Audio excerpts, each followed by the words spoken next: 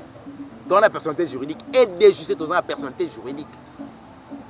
Tous en a œuf non nombé. OK. Tous en a droit qu'on bâtir partout au lingi. Allez. Il y a même la voie des orphelins, l'hôpital où ils bâtiment et bâtiment où ils ont lié à Katia. Il y a déjusté. Mais il faut que tu attendes à moi association mon côté. Kolukanini. Ate pas celui qui Ah? Nasalioni. Ndeko yami. Za mutu ya. Comme ko yena suka. Poso ki tangu temple ko banda e yini babongo bapanza temple ya nsoma banga. Bamba mabanga. Ala kele ba mabe. Batu nyonso bapanza ki temple maloba mabela ndaki bango na suka. Malédiction sans cause en effet. Eza na cause bapanzi église. Ezomona na tili. La raison. Bazeba to maboba lango ko panza église. La raison. Po azokumisa kote mo. Dans la top ma politique ya ma évangile. Zamba benga bango pour l'évangile. Zamba benga bango. Papa Félix Tshisekedi akobenga ko bosambela kaye. Okomi père spirituel na ye. Okomi papa spirituel. Et comme un papa spirituel t'es pas au pasteur déjà. Père spirituel les a Jésus Christ. Ah bon? C'est notre père dans la foi. Abraham par la foi. Bongo siko chozoyoka. Tika kobenga papa o daddy. Ezana sina respect. Daddy veut dire papa, ça sina respect mais spiritualité. Oh mon père spirituel. Té. Ako sa pasteur kolekana papa na maman. Maman on dit comme la flatterie. Oh daddy. Té daddy eza flatterie. Eza estime. OK. Valeur parce que quand la zolo bakalobi, confiez-vous à mes serviteurs. Muto aya a considérer ayambi basali nanga ayambi ngai. Wa considérer ba considérer pe ngai.